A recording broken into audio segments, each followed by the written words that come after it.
This is the morning brief from the Economic Times. 23rd of November would have been a regular Tuesday for the 15 million crypto users in India, but for this news flash around 8 pm. And now I have a very important development to share with you. We've received reports that the government of India could soon introduce a bill to ban cryptocurrencies. The bill in question will be called the Cryptocurrency Regulation of Official Digital Currency Bill. It is expected to be tabled in the upcoming winter session of the Parliament. This news jolted crypto traders, investors, exchange platforms, analysts, because for the last few months they were hoping that a middle path will get chalked out between the crypto industry and the government. They were under the impression that cryptos will get regulated and not banned. So while the crypto bill getting tabled is a welcome news, but what is this ban on private cryptos all about? Will billions of assets of crypto investors get wiped out? I'm Devina Sengupta and you're listening to the Morning Brief.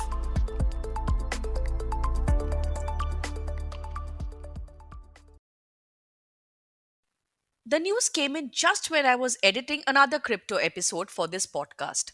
And piqued by the latest spanner, I dialed ET's associate editor, Sugata Ghosh, who has reported on every to and fro between the RBI, the government, the crypto industry, and the policymakers on the acceptance of the digital currency.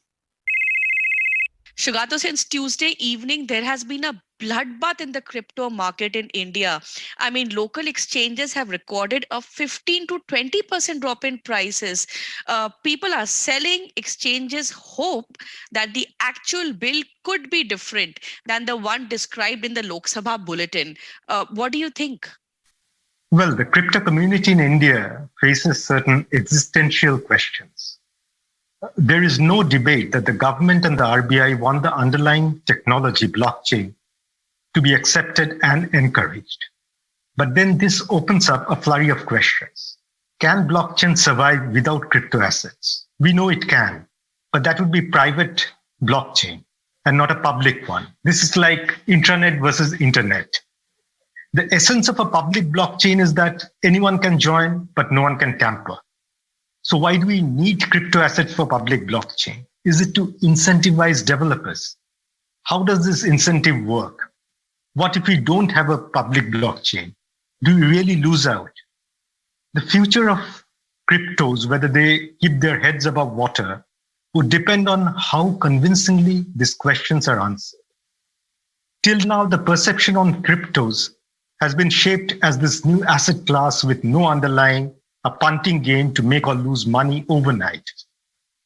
In trying to drive their business, some of the exchanges who were actually the face of cryptos in India have focused on how to bet on cryptos. When we do that in a market where the rules of the games don't exist, at some point we run into trouble, as we have now. Now, the communication on cryptos by default, it has fallen on the exchanges. The developer community, the more reclusive, faceless lot, they should come forward to explain. If that explanation is not convincing enough, the government and the RBI can always ban. Now look at the interpretations. For instance, in the brief description in the Lok Sabha bulletin, it talks about banning private currencies. Now, what are private currencies? It depends on where you are. In the crypto world, private currencies are animals like Monero, which is a favorite in the dark web, as the peer-to-peer transactions are not recorded. But to RBI and the government, probably all cryptocurrencies, even Bitcoin, are private currencies because they're not backed by a sovereign. So we are in the midst of patchy communication and chaos. But Shugato, what are the other concerns that dog the crypto world? I mean, we hear of allegations, even an enforcement directorate probe is underway in few cases where money laundering is suspected. What is it that is really getting everybody so antsy about this digital currency? The concerns primarily emanate from the inability to quantify cryptos. I mean, you can't deal with something unless you can measure it, right? If you own stocks, they are reflected in your demat accounts with the depository participant, which is a broker or a bank, and these are regulated entities.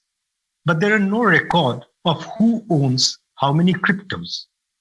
Moreover, one of the biggest questions is, are you violating foreign exchange laws when you buy a crypto from an overseas exchange and sell it here?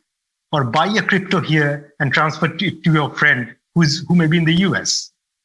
Now, due to gaps in the law and an absence of clear disclosure norms, say the way you report your overseas bank account or properties in the income tax return, there'll be three big concerns.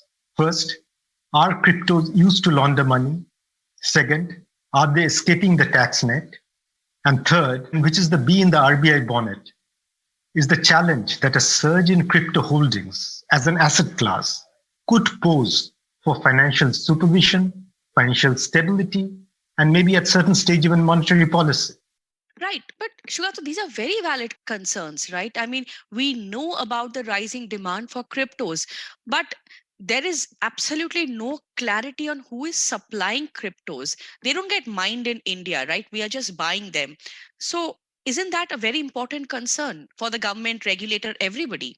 Absolutely, absolutely. For instance, we have a huge demand for gold, but there is very little mined in India. However, we know how gold is imported and how it lands with the jewelers.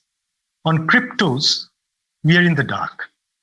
Even if we know, there is very little discussion about it. And that is the problem. Today, there are primarily three sources of crypto supply.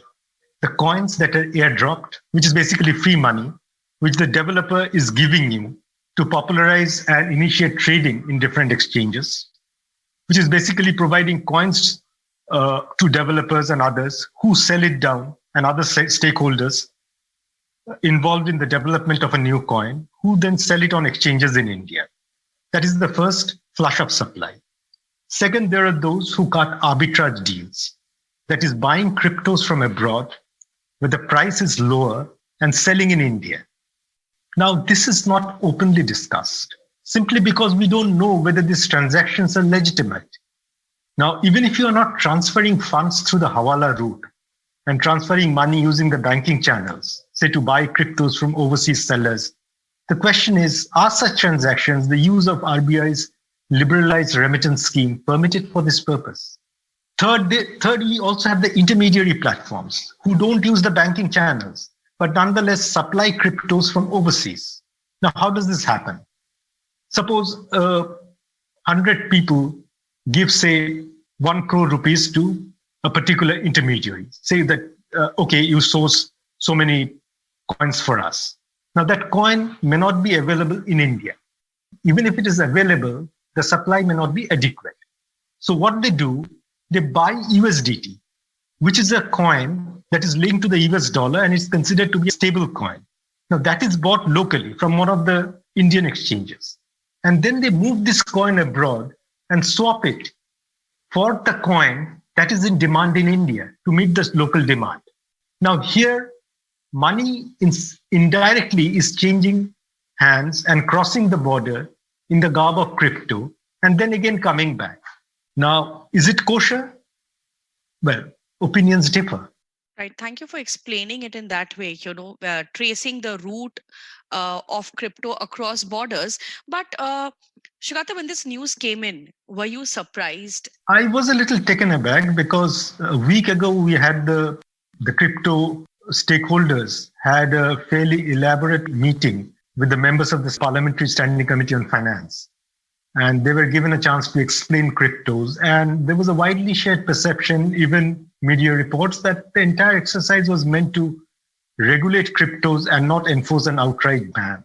So whether it is a choice of words in description of the bill that has created the panic, if that is the case, it's irresponsible to describe the bill in the same way we did about a year ago. But we'll find out, we'll figure out very soon what the government has in mind. There is no doubt that RBI, given half a chance, it will ban cryptos right away. But it has so far survived because for multiple reasons. I think the government also wants to hear the story from the crypto side. Maybe a lot of people have already invested. But more importantly, They would like to figure out whether crypto is a fad or killing cryptos would actually be stifling innovation. But Sugata, RBI has also been pushing for its own currency, right? The central bank digital currency, CBDC.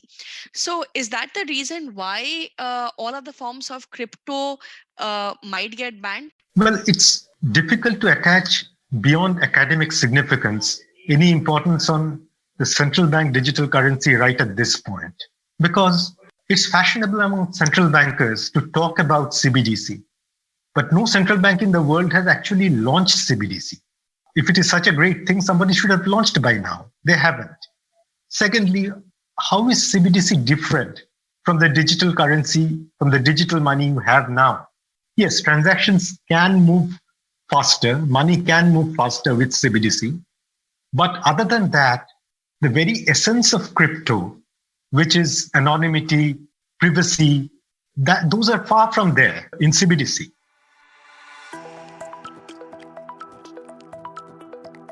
A call with Sugata cleared a lot of the ambivalence around this news. Crypto industry is still nascent in India, and there are think tanks like India Tech who have held discussions with the government officials on this middle path that needs to be taken. Last week I spoke to Rameesh Kailasam, CEO and president of indiatech.org, and he was sure that the government would not be short-sighted and ban cryptos. We have a currency, we have a central bank, but at the same time, we are also digital, and therefore it is critical that we actually look at the fact that crypto may not have that kind of resonance in terms of being a digital currency in the country. Plus, of course, the fact that the central bank would consider it as a threat to the legal tender, which is the Indian rupee.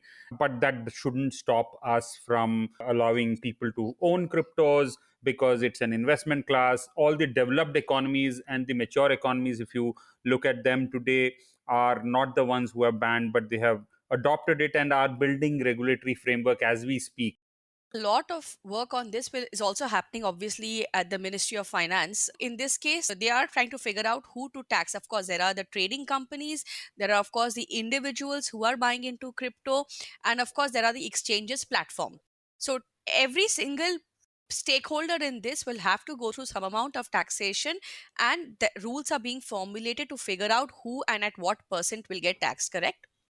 Well, this is where the fundamental question comes back, that unless you define and state, hey, I have decided to treat this as an asset, the form of taxation and manner of taxation cannot come in with clarity. For example, you are a company, you're holding crypto assets, for example, on the date of 31st March versus on the date of your filing of your returns or your AGM, the value may have changed. Those definitions have to fall in place, where the Ministry of Corporate Affairs has to step in. And based on that, the valuation and the type of accounting, the disclosure norms, all of that has to come in.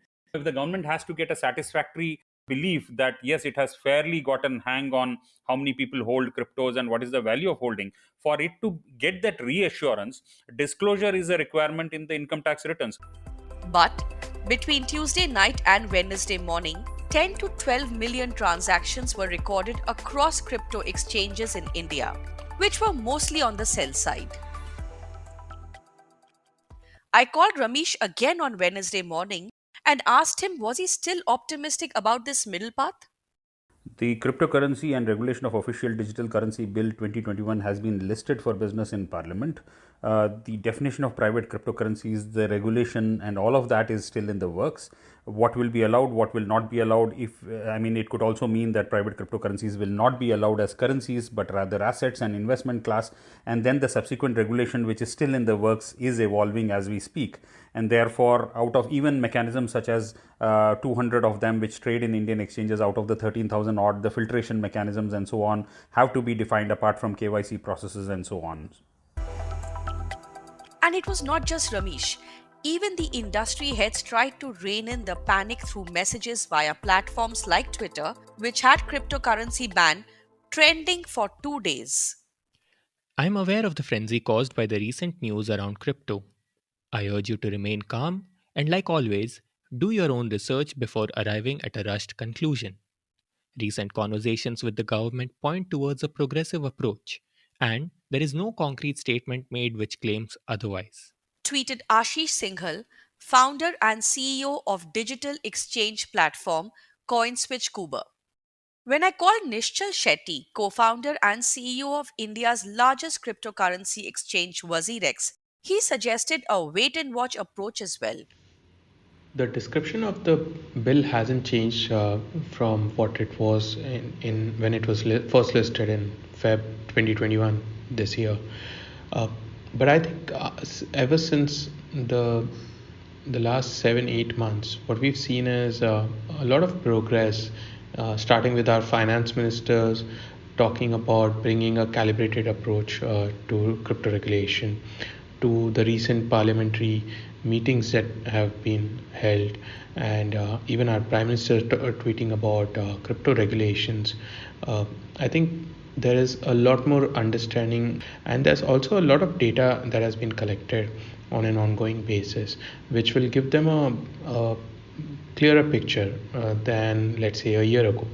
And I believe that with those data points and the fact that there are over 15 to 20 million people in India holding crypto assets in the $4 billion to $5 billion range, a regulation where you ensure industry best practices to keep this ecosystem growing, while at the same time ensuring that the malpractices or the bad activities that everyone's concerned about can also be curbed. I think that's the middle path that everyone's looking at, and I'm confident that while the description may not have changed, at least we are in the path of regulation, and that's a welcome point for everyone in the industry. But are the investors listening? The industry may downplay the panic, but the last couple of days have highlighted that until the bill is tabled, cabinet takes a decision, and all rules are made kosher, the crypto world will be forced to walk on a tightrope than be allowed to spin on its own axis. Thank you, Sugata, Rameesh, and Nischal, for explaining the impact and making it clear that all rules are in the works. Globally, countries like US, South Korea are working on their crypto regulations. And then there is El Salvador, which has leapt miles ahead and decided to come up with its own Bitcoin city. Angry protests, technological glitches and a plummet in value marked the first day of El Salvador adopting Bitcoin as legal tender. The price of Bitcoin on Tuesday crashed to its lowest in nearly a month, falling from €44,000 to under €36,000 at one point. But so far, this is not a race. You were listening to Crypto Chaos on the Morning Brief with me, your host, Devina Sengupta.